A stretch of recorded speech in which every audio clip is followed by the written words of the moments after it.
Hey everyone, it's Bryce here from Ambitious Digital, Director and Head of Marketing. This is going to be just a quick tutorial within Microsoft Teams to show you how the shortcut codes work, just ways to make things more efficient when you're speaking with your team. So let's dive into my laptop right now and I'll show you how it works. Let's do it. Okay guys, so we're inside Microsoft Teams here. And I just want to show you the shortcut codes you can use within the software. Now, the first one that we'll go through is being able to change your status. So, you can do it from your account up here, as you can see, but there's a quicker way. So all the shortcut codes are in this menu at the top here. Just click it, dash, and see where it says available. So you can switch here to available, and then you can see on the right hand side it's updated your account. Now you can go dash busy. It does the exact same thing. So that will stop people from calling you. If it's handy, if you need some time to be doing your thing, you can go BRB, which is be right back. So any status here is you can use in the shortcut codes.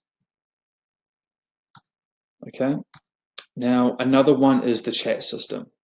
Now sometimes it can be time consuming going through the chat system here, looking through all your contacts, especially if you have a large organization. So I would suggest using the shortcut code. You go /chat, then enter, then you type in the person's name. If you speak with them regularly, it will probably pre-populate down here, and you can just click it and then just type the message. Hello. That's sent. If you want to view the chat, you can just press enter or click it up here, and it will take you straight to the chat. So I find that's a very good, efficient way of speaking to team members, especially if you don't want to switch between tabs all the time, what can happen when you use the chat system on the left-hand side.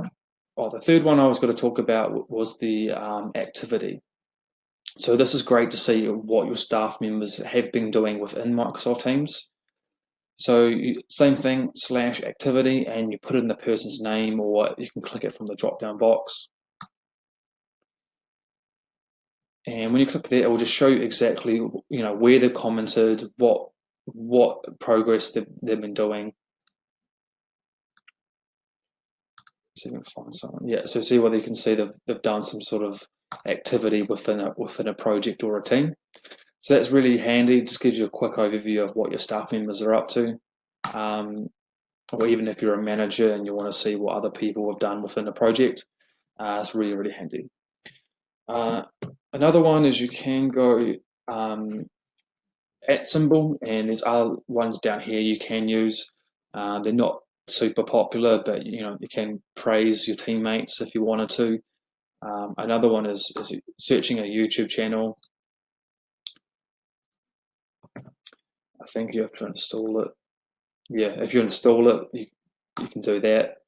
But those typically are the main three. It's changing your availability, doing the chat system, and also your activity within your organization.